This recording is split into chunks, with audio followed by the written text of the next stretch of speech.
Bienvenidos a un nuevo episodio del podcast de Slow Medicine Revolution. Continuamos con la entrevista a María Hernández Bascuñana para hablar sobre la vitamina D, porque en el episodio de la semana pasada nos quedaron muchísimas cosas todavía por comentar. Os recuerdo que tendréis las notas del episodio en slowmedicinerevolution.com y que vamos a poner en esas notas todos los enlaces que necesitáis para, por ejemplo, encontrar el libro de María o su página web. Bueno, María, vamos a seguir hablando sobre la vitamina D. En el episodio anterior nos quedamos con esos niveles necesarios para tener una buena salud ósea. Pero claro, no es lo mismo tener unos niveles determinados para disfrutar de una salud ósea óptima, como por ejemplo los niveles que se pueden necesitar para las otras funciones de la vitamina D. ¿Qué nos podrías contar sobre esas otras funciones? ¿Qué niveles serían los necesarios para el resto de las funciones de la vitamina D? Los niveles sanguíneos, dentro de ese rango de 30 y 100, ya hemos dicho que 30 sería el mínimo, a ser posible 40 más adecuado para la salud ósea, pero lo que se ha observado en estudios de inmunidad es que niveles de mínimo 40 son lo deseable, ¿vale? Mínimo 40, no estamos hablando que sea ideal, porque se habla de entre 40 y 60 o mínimo entre 40 y 60. ¿Pasa algo que sea más de 60? Pues probablemente no, en algunas personas puede ser mucho mejor y en otras no les va a llevar a mayores beneficios por tener más de 60. Esto dependerá de la respuesta individualizada de cada persona a la vitamina D, ¿de acuerdo? Ahora, tengamos en cuenta eso, que para poder reforzar nuestra inmunidad, tanto en cáncer como en infecciones del tracto respiratorio y otro tipo, se han encontrado niveles mínimos de 40. Pongamos la atención en eso, dejemos ya atrás esos niveles de 20 y 30 tan arcaicos y pongamos la atención en subir un poco más, y estamos hablando del mínimo 40. De ahí a 100 tenemos todavía mucho margen, ¿vale? Podemos seguir subiendo. De hecho, en autoinmunidad, pues aquí me cuesta más decir un nivel adecuado en sangre, porque como he comentado antes, depende de la respuesta de cada individuo. Y sabemos que las personas con enfermedad autoinmune tienen una respuesta mermada a la vitamina D. Eso es lo que ya se llama resistencia a la vitamina D, o lo que más recientemente en algunos estudios se ha encontrado que es un bajo índice de respuesta a la vitamina D. En 2015 hubo un estudio llamado BITMED y en 2017 BITBOL, justamente por un investigador finlandés, Calver, y su compañero Hack, ¿vale? Que estuvieron estudiando esa respuesta que tenemos los diferentes individuos a la vitamina D. Y podemos encontrar que un mismo nivel de vitamina D, pongamos 40, ¿vale? En sangre, 40 nanogramos por mililitro. Cuidado, que hay veces que se expresa como con otras unidades y milimoles, y entonces ya cambia la cifra, ¿vale? Estamos hablando de nanogramos por mililitro, que en España es lo que más se utiliza en los informes analíticos. Bien, pues imaginemos dos personas que tienen 40 nanogramos por mililitro. Una de ellas con 40 tiene los mayores beneficios, los va a obtener con esos niveles de 40 o es suficiente, y para otra persona es insuficiente. Es como si tuviese a lo mejor 10 o 20, tuviese una deficiencia en vitamina D, ¿vale? Necesitaría mucha más vitamina D para conseguir los efectos que su compañero o compañera sí que obtiene con 40. Es decir, hay personas que tienen una baja respuesta a la vitamina D. Esto se debe a la resistencia a la vitamina D, que hay factores genéticos que suponen alteraciones en el receptor de la vitamina D, esa cerradura que hablábamos antes, donde debe ir la llave, la forma activa de la vitamina D, a esa cerradura para poder actuar. Entonces, si la cerradura está defectuosa y no reconoce a la llave o no se consiguen acoplar bien porque ha cambiado su forma, tenemos un problema muy gordo. Esta forma de resistencia a la vitamina D congénita es conocida en medicina desde hace años, pero hay otras tantas formas que no son tan conocidas y se están investigando. Son formas adquiridas de resistencia a la vitamina D por factores ambientales, ¿vale? Como pueden ser disruptores endocrinos, contaminantes o, por ejemplo, una infección vírica.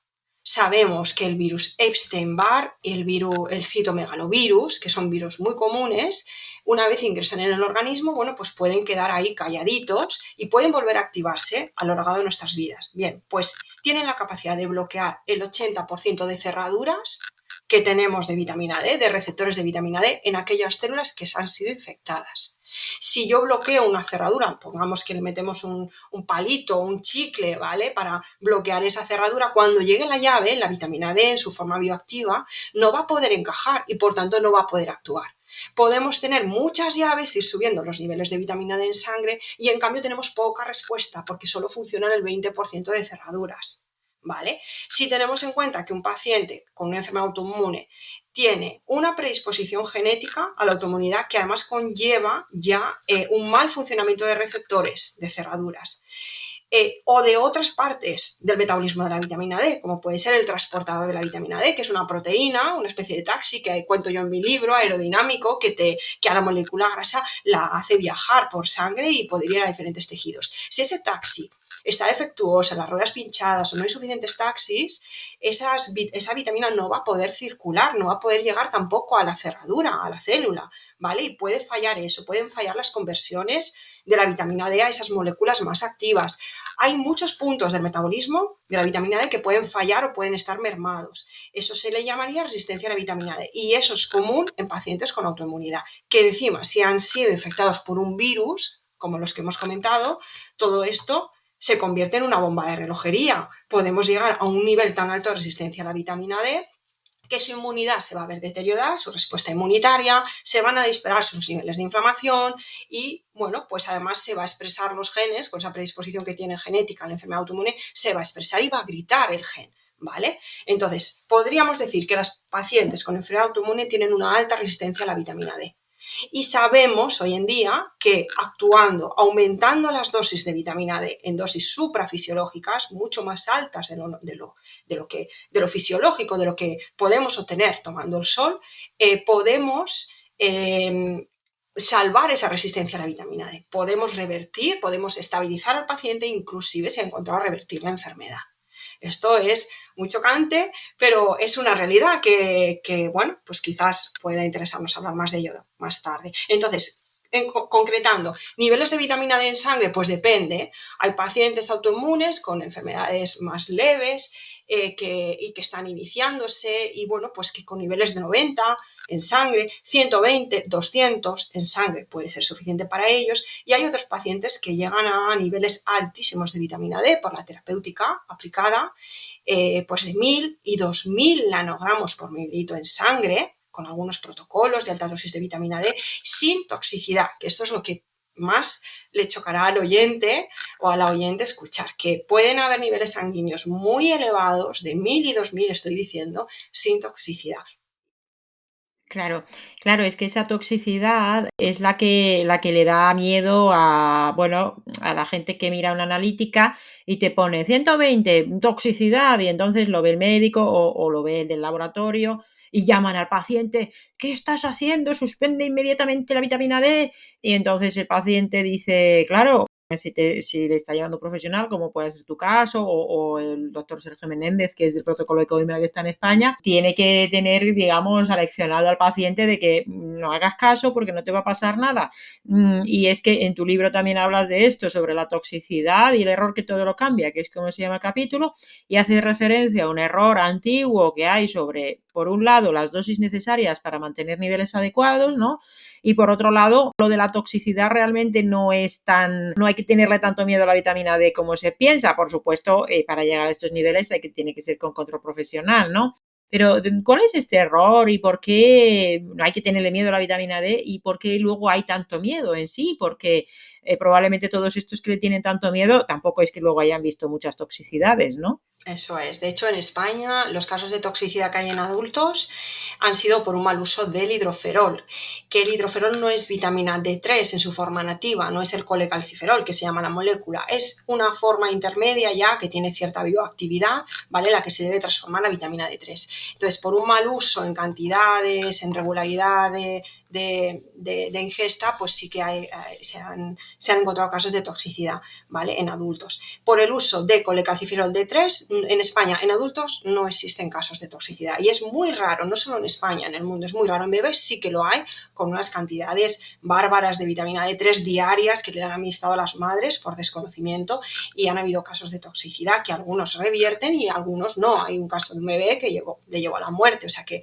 sí que hay casos, ¿vale? Pero especialmente en bebés o en personas ancianas que ya tienen complicaciones en su salud y por tanto no van a poder metabolizar bien la vitamina D y no la van a poder excretar, porque hay que decir que la vitamina D se puede excretar. Entonces aquí respondo también a tu pregunta de por qué hay tanto miedo a la vitamina D, porque se ha considerado que al ser una molécula grasa se almacena en el organismo. Tenemos la capacidad de usarla, pero también si hay en exceso, de almacenar aquello que no necesitamos. Entonces, ese almacenamiento puede dar lugar a un exceso, una acumulación de vitamina D que aumente la absorción del calcio intestinal y por tanto dé lugar a hipercalcemia, que es un aumento de calcio en la sangre, ¿vale? Y la toxicidad no es por vitamina D en sí, es por aumento de calcio. Es la hipercalcemia la que produce toxicidad y también un exceso de calcio en orina produce también toxicidad, aunque sea más silenciosa y más a medio largo plazo, con formación de cálculos renales, etcétera, ¿vale? Ahora bien, la vitamina D, si es almacenada en la grasa, que sí tiene esa capacidad de ser secuestrada realmente en el tejido adiposo, ojo con las personas que tengan sobrepeso y obesidad, que seguramente la vitamina D que puedan prescribirle su médico sea insuficiente, porque gran parte de ella va a retenerse en el tejido adiposo si no se le adecua a su peso, la cantidad. Bien, pues ¿qué pasa con esa que queda secuestrada? ¿Se va a producir daños? No, todo lo contrario. Si administramos vitamina D3 de forma nativa, no tiene bioactividad, es lo que dije inicialmente. No es una hormona, es una molécula grasa, es una vitamina. Y al ser secuestrada no ejerce sus funciones, se le impide que siga moviéndose por el organismo y recorriendo una ruta metabólica, una carrera, que yo explico en mi libro, una carrera de relevos, como unas olimpiadas en las que actúan estas moléculas, pues se le impide que pueda hacer esa carrera, ¿vale? Entonces, no da lugar a toxicidad, ya se ha visto que no, pero es que además tenemos capacidad de eliminar vitamina D, de excretarla por la orina, una pequeña parte y sobre todo por las heces, vía intestino y bilis. ¿De acuerdo? ¿Cómo lo hacemos? Pues transformamos las moléculas grasas de vitamina D en moléculas parcialmente hidrogenadas, o sea, que tengan la capacidad ya de poder diluirse en agua y poder ser excretadas por esos jugos gástricos o bien por esa orina, ¿vale? Así podemos excretar vitamina D. Y la que se acumula en la grasa, que es verdad que una parte se secuestra y se retiene, no tiene bioactividad, ¿vale? Bien, ¿cuál es el error? Aparte de esto, que no lo sabíamos y lo hemos ido descubriendo con los años, el error de creerse que se acumula y que no se puede excretar, ese es el primer error bioquímico. Tenemos otro error de cálculo. Mirad, en 1997, estamos hablando ya de finales del siglo pasado, el Instituto Americano de Medicina, a petición de los gobiernos de Canadá y Estados Unidos, estableció la dosis diaria recomendada de vitamina D para la población adulta, en general sana. Y esa recomendación diaria la estableció en 600 unidades internacionales al día. Siempre vamos a hablar, a la hora de cantidades o ingestas, en vitamina D hablamos de unidades internacionales. Quizás sea un concepto extraño para algunas personas, pero tenemos que familiarizarnos con él, ¿vale? No hablamos de gramos, hablamos de miligramos. Hablamos que en realidad es muy poquito, si solo traducimos en miligramos, microgramos es muy poquito, pero suena mucho como 600, wow, ¿cuánto, no? Unidades internacionales al día. Se estableció de 600 y 800 si eres una persona anciana, 800 unidades internacionales, y solo si existía condiciones como la osteoporosis se podía subir a 1000 como una estrategia terapéutica de apoyo, ¿no? Fijaos, entre 600 y 1000 unidades internacionales. Ahora, ¿qué ocurrió? Esto no cuadraba a los investigadores, esto no tenía mucho sentido conforme íbamos avanzando en investigación, en clínica, así que bueno, pues se replicó ese estudio con el que se llegó a esa conclusión de 600 a 1000 unidades internacionales, se replicó y en 2014 se publicó en la revista Nutrients, una revista científica, se publicó que esa recomendación diaria estaba basada en un error estadístico. Es decir, el Instituto Americano de Medicina se había equivocado a la hora de elaborar esas cifras y el error estadístico era ni más ni menos de una décima parte de las necesidades. Es decir, si estaban recomendando de 600 a 1000 unidades internacionales al día, debía ser de 6000 a 10.000 unidades internacionales al día. Esto es un gran error, esto es muchísima diferencia en cuanto a la ingesta diaria y más teniendo en cuenta que somos una población que no nos exponemos al sol y Estados Unidos y Canadá tienen dificultad ya y nos están bombardeando con que no tomes el sol, que es malo para la piel, ¿vale? Entonces es totalmente necesario poder obtenerla vía oral. Bien, pues ese error estadístico que se encontró se replicó. Otros investigadores de otra universidad, de otro país, lo replicaron y dieron fuerza a esta respuesta, confirmando que había un error estadístico y que se estaba subestimando mucho y que se estaba poniendo en peligro la salud de las personas, al fin y al cabo, con unas cantidades de ingesta tan bajas como las que se estaban proponiendo en 1997 y se han estado manteniendo y se siguen replicando hoy en día. Te vas a un prospecto farmacológico y sigue poniendo de 600 a 1000 unidades internacionales al día, ¿vale? Bien, en 2012, por si fuera poco, la EFSA, que es la Agencia Europea de Seguridad Alimentaria, estableció la dosis de 10.000 unidades internacionales al día como dosis sin efectos adversos observables, lo que llaman niveles no AEL. Niveles sin efectos adversos observables. No quiere decir que más pueda ser tóxico, pero esto va a depender de las condiciones de cada persona, su medicación y otras circunstancias que hay que tener en cuenta, ¿vale? Ahora, en la mayoría de personas adultas, 10.000 unidades internacionales al día no genera toxicidad ni efecto adverso conocido.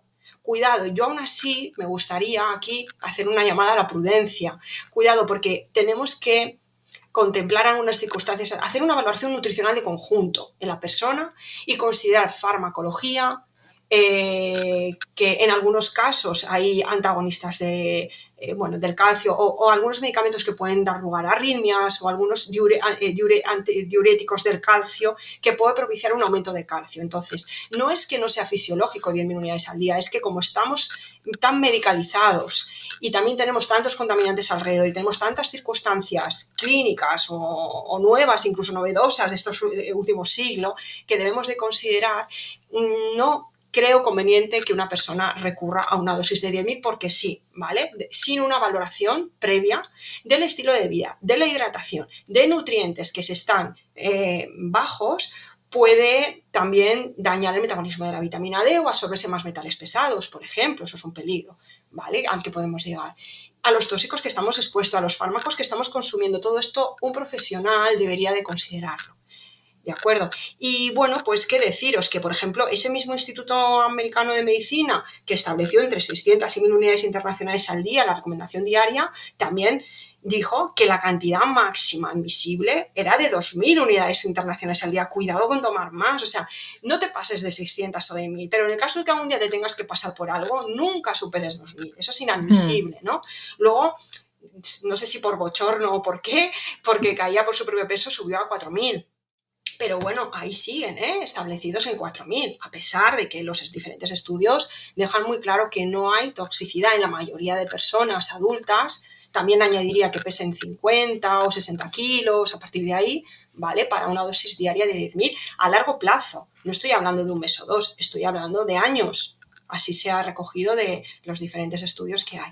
Bien, pues ese es el error tan grave y que todo lo cambia. ¿Por qué lo cambia todo? Porque en el momento que todos hacemos caso de ese Instituto Americano de Medicina, en lo que establece como normal o como apropiado, pues y ellos han llegado a esa conclusión desde un error, todo lo que hemos establecido como guías, como orientación, como recomendaciones, como pautas, están basadas en un error estadístico, ¿vale? Entonces, todo lo cambia, cambia hasta la investigación. En el momento que tú dices que 2000 es el máximo admisible, no vas a dejar que se investigue con pacientes, o sea, que se les administre más de 2000 o más de 4000 después, porque no es ético. Y esto ha marcado mucho la investigación y ha lentecido muchísimo. O sea, no podemos someter a un paciente a una dosis inadmisible porque le ponemos en riesgo de toxicidad. Esto es lo que se ha creído durante años. Y ahora empezamos a encontrar investigaciones desde el 2017, sobre todo 2019, muy interesantes, donde ya damos un salto.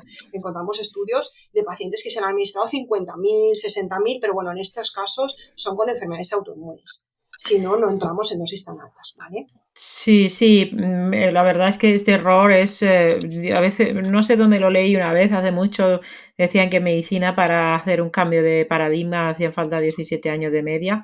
Aquí vamos muy tarde ya, además las consecuencias son súper graves, especialmente en el último par de años con el tema del COVID, el déficit pandémico y la gente confinada con su déficit de vitamina D.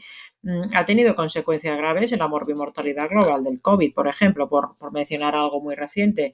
Y no voy a contar lo que mi experiencia propia a este respecto en el intento que hice, porque a lo mejor llego a tener un problema. Entonces, está clarísima la importancia de la vitamina D, que esas necesidades reales están por encima de lo que se cree todavía de forma equivocada. Claro, lo ideal sería que pudiéramos exponerles al sol, que hubiera suficiente insolación, que caigan en un adecuado ángulo, pero entre unas cosas y otras y luego la resistencia, al final muchas veces hay déficit y hay que suplementar con D3. Entonces, ¿cuándo y cómo se debe suplementar? Y aquí, a ver qué piensas. Si una persona, claro, imaginemos el común de las personas que no les quiere medir los niveles y que tampoco a lo mejor se puede permitir o no tiene conocimiento, dice, bueno, es que yo no me puedo estar midiendo niveles de forma privada continuamente, ni tampoco puedo estar yendo a nutricionistas o médicos privados.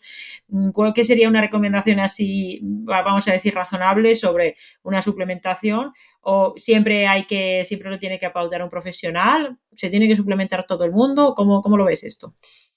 Bueno, pues en base a los resultados que yo obtengo, bueno, lo que yo veo en las analíticas de los pacientes, que sí que conseguimos medir la vitamina D, porque bien sus médicos colaboran o bien yo hago la petición y bueno, pues también por el servicio clínico de análisis clínicos que tengo en mi clínica lo realizamos, ¿vale? Entonces, he podido ver pacientes que realizan ejercicio físico al aire libre, que son profesores de actividad física en un colegio, en un instituto, gente que trabaja en la calle, o sea, he visto de todo, hay gente que está metida en una caja, en un edificio, en su metro, en su coche y su casa, ¿vale? Entonces, incluso aquellos que se exponen al sol suelen tener unos niveles muy justitos, incluso a veces bajos, porque también hemos de considerar que si hay un proceso inflamatorio o una enfermedad, las demandas de vitamina D son mayores y los niveles son más bajos y cuesta más subir. Bueno, en la mayoría de personas, yo diría en todos, es necesario un empujón con un suplemento con vitamina D. Ahora bien, la diferencia está en cuánto.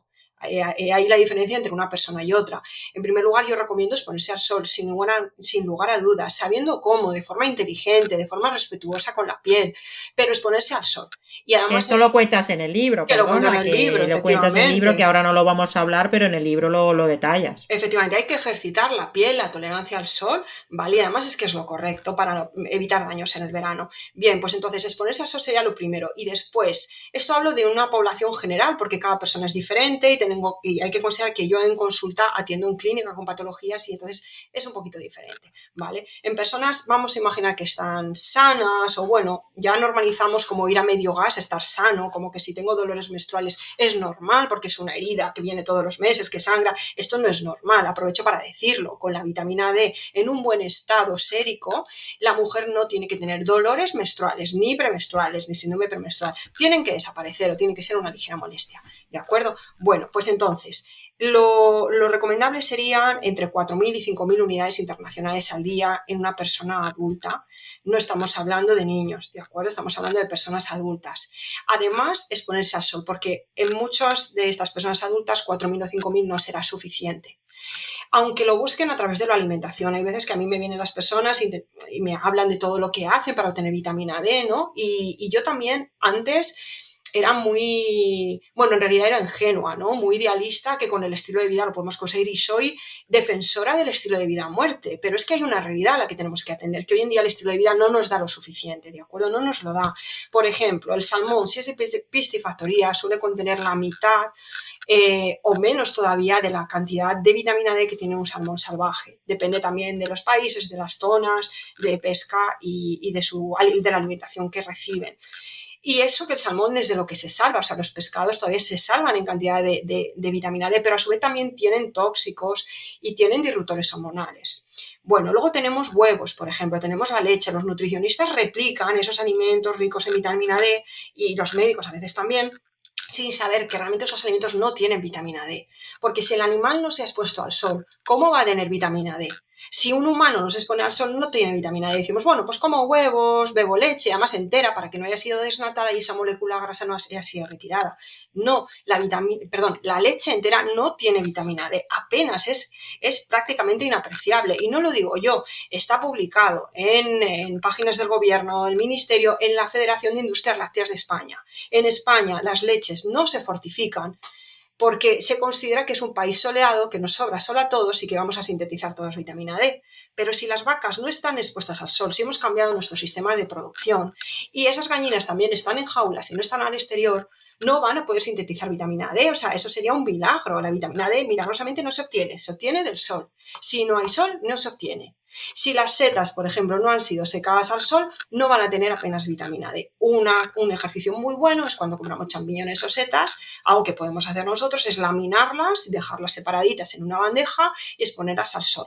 De la misma manera que un humano lo haría en primavera, verano y otoño, porque en invierno no va a ser apenas suficiente y además la contaminación le va a afectar igual a la seta, o sea, hace de filtro y no le va a llegar la radiación que hace de estímulo para que fabrique vitamina D, ¿vale? Entonces, el sol es importantísimo. Si aquello de lo que vamos a sacar un alimento no ha estado en contacto con el sol, no va a tener vitamina D. Y nosotros, si vivimos en cajas, en una sociedad muy tapada, muy techada, no nos exponemos al sol, tampoco. Y aún saliendo de la caja que yo llamo mi libro, que somos humanos caja, aún saliendo de nuestras cajas, nos está costando mucho tener vitamina D, porque tenemos muchos filtros ambientales, ¿de acuerdo? Entonces es una realidad que solo vamos a llegar a ella midiendo el nivel sérico de vitamina D en todas las personas. Es una realidad que descubriremos cuando lo hagamos y miremos esas analíticas, el ver que esa insuficiencia o deficiencia es generalizada y que necesitamos de unas cantidades, por ejemplo, 4.000, 5.000 unidades internacionales al día de vitamina D. ¿A dónde me pueden llevar?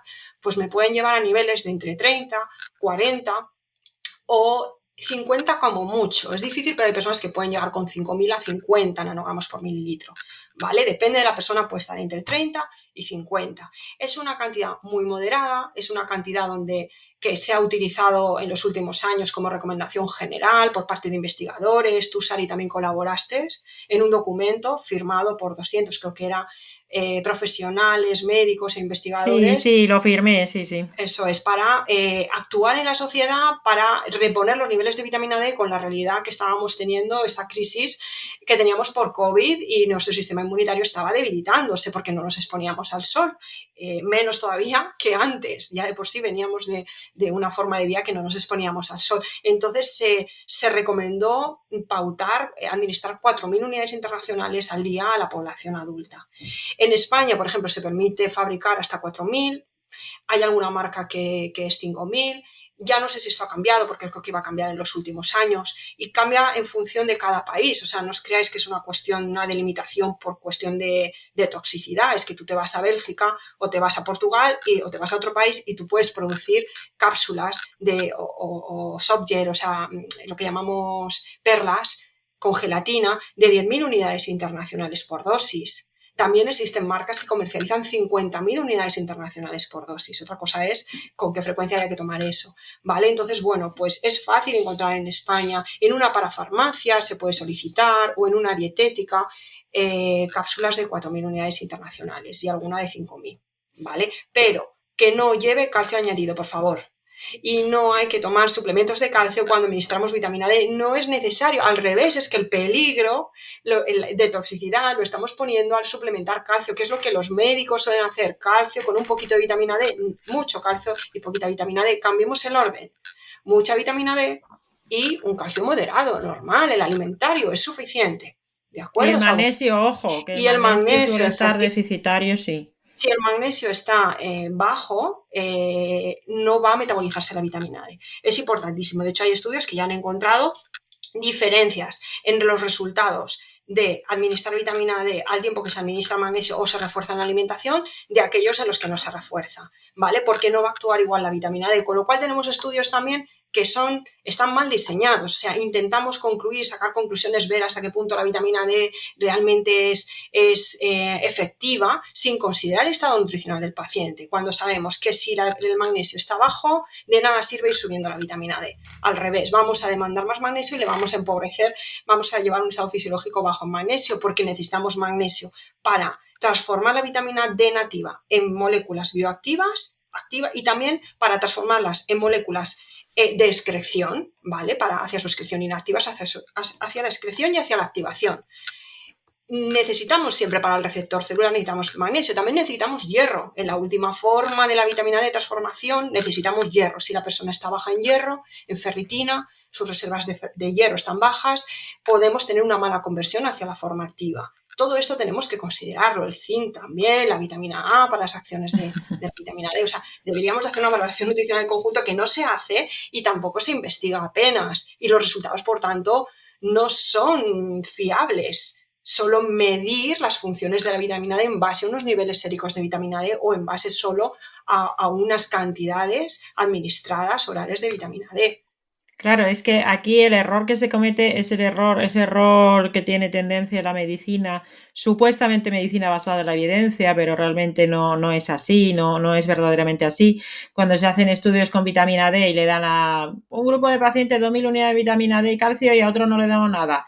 Y luego dicen, bueno, pues no mejoraron, la vitamina D no sirve para nada. Y eso es lo que en general se hace. Sin embargo, cuando hablamos de autoinmunidad, y estamos ahora en una serie de episodios sobre autoinmunidad, estamos hablando de muchos temas, la vitamina D en la autoinmunidad es un elemento clave para tratar a las personas, desde luego en prevención, si hay una predisposición previa o si ya se ha instaurado la autoinmunidad.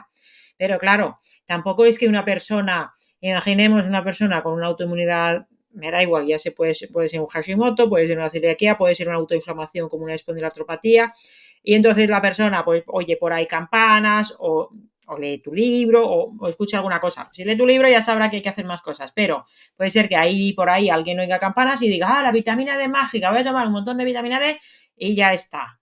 A ver, la vitamina D es un elemento clave, pero se tiene que acompañar de otros elementos. Pero en cualquier caso, ya que hablamos de la autoinmunidad, ¿tú a día de hoy concibes que se pueda tratar a una persona con autoinmunidad sin tratarle con vitamina D suplementaria? Y hilando con esto, el protocolo Coimbra, que lo hemos mencionado en un episodio, aunque era de fans más bien, es un protocolo que para algunos es controvertido, la inmensa mayoría de los médicos, por ejemplo, tampoco lo conocen, pero tiene su respaldo de evidencia científica, que es usar esas dosis muy altas y suprimir la PTH y vencer la resistencia. Entonces, así de modo resumido, ¿qué podrías decir sobre la vitamina D, su utilización en la autoinmunidad? ¿Hay que irse siempre al protocolo Coimbra? ¿No es necesario siempre? ¿Qué podrías decir sobre las personas que nos están escuchando, sobre todo que tienen autoinmunidad o conocen a alguien con autoinmunidad? ¿Qué deberían hacer al respecto de la vitamina D, aparte de leer tu libro, por supuesto? Sí, a ver, en primer lugar, comenzar con tratamiento con vitamina, o sea, reponer los niveles séricos de vitamina D, lo que sería un rango normal para cualquier persona sin autoinmunidad, eso como mínimo, que para ellos será muy poquito eso, pero es que si encima están, o sea, si están por debajo de 30, muchísimo peor, y suele ser habitual encontrar pacientes autoinmunes con deficiencia de vitamina D, ¿vale? Entonces, en primer lugar hay que reponerla.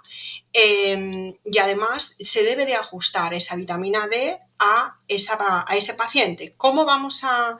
O sea, esto tiene que verlo un profesional que conozca el metabolismo de la vitamina D, conozca la inmunonutrición y cómo la vitamina D actúa en los procesos de tolerancia inmunitaria, que es lo que buscamos en la autoinmunidad. O sea, que a tu pregunta de si concibo el tratamiento de la enfermedad autoinmune, sea la que sea, sin vitamina D, la verdad es que no, yo no lo concibo. De hecho, me vienen muchos pacientes donde trabajamos la inmunonutrición y una parte importantísima es la vitamina D. Eso no quiere decir que dejen su tratamiento farmacológico, ni muchísimo menos. Lo que sí puedo decir es que hay pacientes que lo han dejado porque ya no lo han necesitado. Por ejemplo, yo atiendo mucho la patología inflamatoria intestinal, enfermedad inflamatoria intestinal, y han dejado de necesitar las medicaciones, supositorios, oral, corticoides que requieren y se han estabilizado completamente, ¿vale? Y otras tantas patologías que hay. Lo que ocurre es que depende del grado de resistencia de cada paciente, que a veces tiene que ver un poco con el tipo de enfermedad. Por ejemplo, una esclerosis múltiple suelen ser de un nivel muy alto de resistencia a la vitamina D, ¿vale? Y otros tipos son niveles más bajos de resistencia. Pero aún así, cada persona es diferente. ¿Y podemos saber el grado de resistencia a la vitamina D? Sí, lo podemos conocer con la PTH. Antes hemos hablado que es un marcador óseo, pero no es exclusivo de recambio óseo. Nos dice bastante de cómo la persona está respondiendo a la vitamina D. Inicialmente, cuando sube la vitamina D, su PTH baja, pero sabemos que esa PTH, o sea, puede seguir bajando. Hasta hace pocos años se creía que no, que la PTH cuando ya llegaba a 40 o así, es curioso, los artículos biomédicos decían que se estancaba. Y yo es que yo me quedo un poco impresionada porque en la práctica clínica ves que no, que claro que se puede bajar de 50, de 40 y de 30. Pues no. La literatura biomédica decía que no. Bueno, pues nada, ahora ya han rectificado y se han dado cuenta que sí se puede bajar. De hecho, un efecto adverso de tratar con altas dosis de vitamina D, que es lo que hace el protocolo Coimbra, es que se anule la PTH, que baje tanto la PTH que pueda anularse, es decir, llegar a 0 o a por debajo de 9, de 10, 7, 3, y eso tampoco es bueno, porque el hueso tiene que ir renovándose. En los años vamos renovando, vamos cambiando viejo cemento óseo por nuevo cemento óseo y por tanto tenemos que soltar minerales para volver a introducirlos. La PTH tiene que estar activa, ¿vale? Lo que no tiene que estar es altísima ni alta, tiene que ser moderada y también puede ser baja, no pasa nada. Bien, entonces, que yo me voy, me pongo a hablar, quiero hablar de muchas cosas. Lo que quiero decir es que sí podemos conocer la resistencia a la vitamina D. Hay parámetros muy concretos en el ámbito de investigación que no están a nuestro alcance, pero sí que se ha encontrado que la PTH puede representar los resultados obtenidos con esos parámetros, y sabiendo el funcionamiento de la PTH podemos ver la respuesta que tiene el paciente de resistencia. Hay un momento en el que el paciente puede estancarse, por ejemplo, puede quedarse en 35 y a lo mejor subes 10.000 unidades internacionales más, o sube un médico prescriptor 30.000 o 50.000 unidades internacionales más y no baja la PTH, se estanca en 35 y se estanca en 35. Eso quiere decir que hay una resistencia a la vitamina D. Sabemos que los rangos en los que a los que debe de llegar de PTH un paciente autoinmune para saber con más garantía que está habiendo una buena respuesta a la vitamina D, porque la vitamina D está actuando en su forma activa y está reconociéndola al receptor si la PTH baja, ¿vale? Pero cuidado, hay que saber en qué rango, también depende de los síntomas, de las manifestaciones clínicas del paciente, de ese marcador de PTH, y nunca anulando la PTH. Por supuesto, siempre hay que controlar los niveles de calcio sanguíneos, también de fósforo, de creatinina, de albúmina, o el calcio iónico libre en sangre, que es mucho más real como marcador de toxicidad que el calcio total, que va ligado a proteínas. También miro, y se debe mirar en orina, el calcio, el fósforo, la creatinina, ¿vale? Y otros marcadores que podrían ser necesarios según el paciente. Bien, pues el protocolo Coimbra, ¿qué hace? El protocolo Coimbra, que fue iniciado hace muchos años ya, a principios de este siglo, por el doctor Cícero Gay Coimbra, él lo que propuso es, en base a una resistencia a la vitamina D que observaba en los pacientes con esclerosis múltiple, porque él es neurólogo, y se inició con la esclerosis múltiple y amplió a todo tipo de enfermedades del espectro autoinmune, en base a la resistencia que observaba, aumentó las dosis de vitamina D en sus pacientes. A dosis altísimas, hablamos de dosis suprafisiológicas, mucho más de 10.000.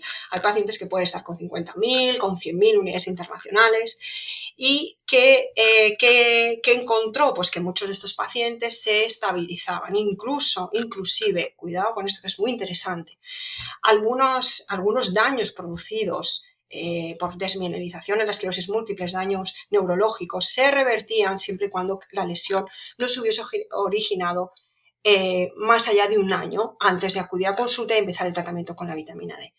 Hoy en día ya sabemos el porqué, ya los estudios nos dicen que la vitamina D ayuda a la remielinización, incluso es capaz de corregir ciertos genes de la esclerosis múltiple. Es que es alucinante. Lo que pasa es que vamos muy despacito en la investigación, vamos muy despacio. Yo, por ejemplo, se le llama protocolo Coimbra porque lo inicia el doctor Coimbra, él forma a médicos, les tiene que formar en nutrición porque hay un gran desconocimiento, tú lo sabes, Sari, lo has expresado así, en nutrición en el campo médico, y utilizan un protocolo de prevención de toxicidad que no es más que un protocolo dietético, nutricional y dietético sencillísimo, que ellos pues tienen que conocer y tienen que formarse, ¿vale? Y luego, por supuesto, tienen que saber interpretar las analíticas y demás, que damos por hecho que un médico sabe y no siempre sabe, depende de su especialidad. Los nutricionistas igual, lo que ocurre es que, como nutricionista, yo en la formación que yo doy, la doy a médicos, la doy a nutricionistas clínicos, y yo lo que recomiendo es que trabajemos con dosis fisiológicas. Fisiológico es hasta 20.000, incluso 30.000, se sabe que podemos producir y sintetizar 20.000, 25.000, 30.000, dependiendo de nuestra superficie corporal. Se habla que 10.000 es fisiológico, pero también lo es 20.000 y 30.000, ¿de acuerdo? Todo lo que sobrepase 30.000 es suprafisiológico. Entonces, pues hay estudios al respecto de profesionales que no ejercen el protocolo Coimbra porque no se han formado con el doctor Coimbra, y es que no es exclusivo de médicos que se hayan formado con él. Quiero decir, un protocolo de administración de dosis altas de vitamina D no es exclusivo de un pequeño grupo. Todos los médicos deberían de conocerlo. ¿vale? Entonces hay investigaciones con 40.000, 50.000, 60.000. El problema que yo veo aquí es que si no conocen el protocolo de prevención de hipercalcemia y hipercalciuria, que es dietético, pues se les puede ir de las manos algún caso. Por suerte no se ha ido, por suerte no han encontrado efectos adversos, pero cuidado que si suben de 60.000, sabemos que sí, si nos metemos en 200.000, como en el siglo pasado se hacía con algunas patologías, pues mejoraban muchísimo, pero a su vez también podían tener hipercalcemias, ¿vale? Entonces hay que saber jugar con esos protocolos de prevención, pues por principio de precaución, porque sabemos que la vitamina D puede dar lugar a una alta absorción del calcio, aunque si hay resistencia a la vitamina D, se sobreentiende que no va a haber una alta absorción del calcio, es decir, el paciente ya está protegido de esa hipercalcemia, puesto que no actúan bien los receptores y por tanto al no actuar bien esa cerradura con esa llave no se va, una de las acciones que tiene, que es la absorción del calcio, no va a dar lugar a una buena absorción del calcio, o sea, la funcionalidad esa estará mermada. Si no anulada, estará mermada. Entonces ya existen estudios al respecto de la teoría de la resistencia a la vitamina D y el protocolo Coimbra que hablan dentro de esa teoría que el propio paciente con autoinmunidad y resistencia a la vitamina D está protegido en realidad de la hipercalcemia. Aún así, por principio de precaución, se utiliza un protocolo de prevención. ¿Vale? Y bueno, pues de hecho algunos casos sí que se han dado que han excretado mucho calcio en orina y bueno, pues que hay que ver qué está ocurriendo, ¿no? No llegan a la estabilidad y en cambio sí que se está disparando el calcio. Hay casos, siempre no todos reaccionan igual, no todos los casos se han estabilizado y han mejorado. Creo, por lo que voy conociendo, que son una mayoría, pero existen esos casos que no, y los he conocido porque han venido a mí para que les controle cosas o llevan el protocolo con un médico al tiempo que están conmigo, ¿vale? Yo sí que trabajo con dosis altas de vitamina D siempre y cuando sean fisiológicas. Entre profesionales lo hemos consultado, hay médicos que comentan que, bueno, que podemos trabajar, y si trabajamos en clínica hasta 50.000, 60.000, puesto que hay estudios que avalan la intervención y la seguridad. No obstante, yo por si me está escuchando algún nutricionista, primero, no le animo a que trabaje con la vitamina D si no sabe, no conoce muy bien el metabolismo, no conoce estos protocolos de prevención y segundo, aunque los conozca, nunca sobrepase esas dosis altas pero fisiológicas, ¿vale? Dejemos en manos de los médicos que hagan ese trabajo ellos. Desde aquí, igual que decimos a los profesionales sanitarios que nos estéis escuchando, que sé que nos escucháis bastantes, si queréis trabajar con la vitamina D, formaros, pues os podéis formar con María, que tiene su curso para profesionales, el vitaminado, es el curso avanzado en el manejo de la vitamina D. Si sois pacientes, leeros el libro de María, que cuenta muchas cosas sobre la vitamina D. Pero desde aquí no animamos a nadie a que sin tener el conocimiento adecuado ni utilice dosis elevadas de vitamina D y desde luego si tenéis una patología lo que tenéis que ir es con un profesional que sepa hacerlo. Insisto, un profesional que sepa hacerlo. Si vais a un profesional que no está actualizado en vitamina D y le comentáis esto y os dice no, eso es un mito y es una moda, ya sabéis que no está actualizado. Entonces esto lo tiene que hacer alguien formado. Bueno, ¿quién se ha formado? Pues claro, es que nosotros por ley de protección de datos obviamente no podemos dar un listado de la gente que se ha formado, pero la gente que se haya formado pues lo pondrá ahí, hecho la formación en el curso. Quizás, pues no sé si te has planteado hacer una red de profesionales y dar esas referencias, porque todo esto con la ley de protección de datos siempre es un poco complicado, ¿no? Pero no os igual que no hay que automedicarse, tampoco hay que autosuplementarse con según qué cosas, a qué dosis, porque hay que saber lo que se hace, ¿no? Claro, y además, Sari, quisiera añadir que igual que hay resistencia a la vitamina D, también hay lo que se llama sensibilidad a la vitamina D, una respuesta mayor a la vitamina D que puede dar lugar a una hipercalcemia. Entonces hay que saber qué enfermedades están detrás de esa mayor sensibilidad a la vitamina D y descartarlas. Y ya te digo, como yo trabajo en clínica con patologías, me vienen casos realmente complejos. Justamente son casos que la medicina pues no les está ayudando o no les escuchan, no les comprenden, no llegan a un diagnóstico o tienen un diagnóstico pero empeoran y se sienten abandonados, la verdad. Bueno, pues me he encontrado con casos en los que yo sí encuentro esas situaciones que hay que contemplar, en las que quizás ni se le había diagnosticado, pero si tienes un buen ojo clínico y conoces bien, yo por lo menos tengo que estudiar muchísimo continuamente, porque claro, no soy médico, entonces cada caso clínico que me viene tengo que estudiar mucho todo al respecto más la formación que ya tengo, ¿vale? Entonces dedico muchísimas horas a cada paciente y hay circunstancias en las que me encuentro que existe sospecha de algo, por ejemplo, una enfermedad granulomatosa, y resulta que el paciente dice, no, yo no tengo ninguna enfermedad granulomatosa. ¿Qué es eso? Repasamos enfermedades granulomatosas, especialmente que den lugar a un color, una pigmentación de la piel determinada que estamos viendo. Pues ese paciente acude a su médico y efectivamente se le diagnostica una enfermedad granulomatosa concreta que puede, además de ir con una autoinmunidad y necesita, por tanto, altas dosis de vitamina D para generar tolerancia inmunitaria, a su vez tiene que llevar un control muchísimo más exhaustivo y empezar por unas dosis más bajas, ¿vale? Porque tiene sensibilidad a la vitamina D. Quiere decir que en las células puede fabricar más llaves, más vitamina D en su forma activa y dar lugar a unos niveles más altos de esas llaves que pueden dar lugar a hipercalcemia.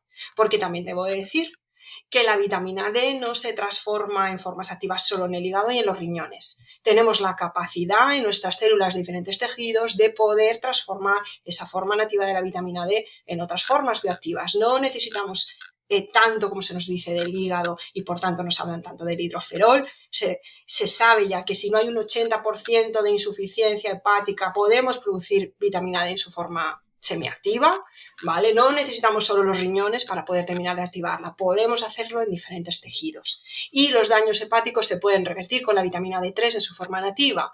Se sabe también. Lo que pasa es que, bueno, estamos pues eso, en un mundo en el que vamos más a lo fácil el fármaco y, bueno, aquí me extendería mucho. Si recurrimos al fármaco, bueno, os animo a que leáis el libro porque ahí os cuento, no es no al hidroferol, ni mucho menos, bueno, en España se llama hidroferol, en otros países de forma diferente, el calcidiol, ¿vale? No es un no, pero sí que a largo plazo, a medio largo plazo, si se está usando hidroferol para reponer los niveles hijos de vitamina D, pues yo lo que os animo es o propongo es cambiar a la forma nativa, la D3, porque de la D3 obtenemos moléculas bioactivas mucho más de las que nos están dando con el hidroferol. Y con el hidroferol nos estamos dejando esas otras moléculas que tienen bioactividad, que tienen mucha efectividad y que son muy interesantes y las vais a descubrir en el libro. Intento daros todo lo que es a fecha de hoy, lo que se conoce de ello, sí, lo más actualizado. Cada día saldrán cosas nuevas. Es que esto es, en el día a día hay que continuar estudiando, leyendo. Pero bueno, a fecha yo creo que de hoy ya que ha salido el libro no hay cambios al respecto y todo lo que se conoce os lo pongo. Ya veis que de todas formas podéis seguir a María en sus redes y leer su blog, donde también saca actualizaciones, artículos nuevos.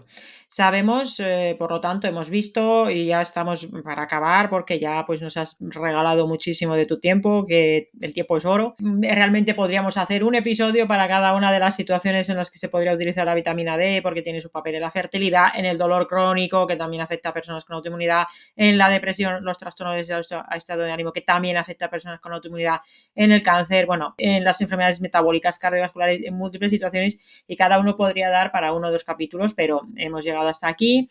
Para más información, por supuesto, el libro que es súper recomendable, Vitaminados, con Alienta Editorial. Y simplemente para acabar, si tuvieras una varita mágica y pudieras cambiar las cosas de la noche a la mañana, una frase, bueno, 3 frases, si tuvieras que decir 3 medidas, así muy breve, sanitarias o de población general o a nivel de médicos, ¿cuáles serían esas 3 medidas para que todos los errores que hay, los mitos que hay, los problemas de déficit que hay con la vitamina D a nivel de población en general y en los pacientes de cualquier patología en particular para mejorarlo? Yo diría uno, que es que se lea a todo el mundo tu libro.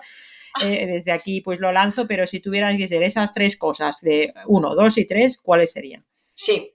Pues mira, en atención primaria, es decir, cuando vamos a nuestro médico de familia o un especialista, esas 3 cosas que yo cambiaría sería, 1, la determinación sérica de la vitamina D, sí o sí hacerla, aunque ya hemos dicho que no se está haciendo y se está promoviendo no hacerlo, entonces sí hacerla, ¿vale? Medir la vitamina D y también la paratormona PTH intacta, a ser posible. 2, dejar de decir que no pasa nada por tener la vitamina D baja o muy baja. Dejar de decirlo, porque sí que pasa algo o pasa mucho. En el libro vais a descubrir muchas cosas más de las que hemos comentado aquí, ¿vale? Por ejemplo, el capítulo del dolor, no sé a ti, Sari, pero a mí fue el primero que quise hablar en la segunda parte de inmunonutrición. El dolor tenía que hablar de ello, es importantísimo, ¿vale? Es decir, 2, he dicho dejar de decir que no pasa nada por tener vitamina D baja, porque sí que pasa. Y 3, derivar a un nutricionista clínico que esté actualizado o que esté formado en terapéutica con vitamina D. Es decir, si el médico no sabe qué hacer con ello, pues derivar. Aunque sí que hay médicos que están formados, ¿vale? Yo formo a médicos. Lo que pasa es que también están dentro del sistema sanitario, están limitados en lo que pueden hacer, en lo que pueden prescribir, en lo que pueden pautar y en lo que pueden mirar en analíticas, ¿vale? Eso es la atención primaria. Y si me permites, Sari, me voy a la salud pública comunitaria, porque son complementarias. Sí, por supuesto. Dejar de decir que el sol es enemigo de la piel, el enemigo número 1 de la piel. 2, entrenar la piel, que hablo de eso en mi libro, cómo exponerte al sol de forma inteligente y respetuosa. Y 3, informar de los riesgos que tienen los bloqueadores solares, mal llamados o, bueno, no sé, llamados protectores solares, ¿vale? Informar de los riesgos y sí los vamos a usar porque no siempre tenemos que intentar minimizar su uso, podemos bloquear el sol de otras maneras cuando ya es un abuso la exposición al sol, pero si los vamos a utilizar, empezar a decir que no hay que cambiar esa pauta que se daba de echártelo, ponértelo antes de salir de casa, cuando llegues a la piscina, llegues a la playa o a la montaña, ponértelo allí pasado 10 minutos al menos, depende del tipo de piel, pero unos 10 minutitos después de haber estado expuesta al sol, ¿vale? En ese tiempo ya te pones tu protector o bloqueador solar.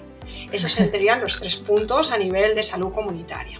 Fíjate, da la impresión de que en realidad por ahí arriba hay gentuza que nos quieren enfermos, porque es que no quiero pensar mal, pero realmente cuántas cosas hay por mejorar.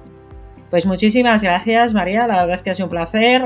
Estos 2 episodios es un tema amplio, como veis, mucho más información en el libro imprescindible para todos quienes seáis profesores sanitarios, desde luego. Si os hacéis encima el curso, pues mira qué bien. Y para los pacientes también, empoderaos, por favor, esto es una forma de empoderaros. Os pondré los enlaces en las notas del episodio, en slowmedicinerevolution.com/podcast, aquí en iVoox también tenéis el enlace a la página del libro. Y muchas gracias, María, y en una próxima ocasión más adelante estaréis bienvenidísima a volver a hablar sobre la vitamina D si quieres, sobre algún aspecto más concreto. Muchas gracias y mucha suerte con el libro, ojalá que lo lea mucha gente. Muchas gracias, Ari, ha sido un placer charlar contigo y hablar de la vitamina D contigo, que sé que además eres una apasionada de la vitamina D. Sí que lo soy. Hasta luego. Hasta luego.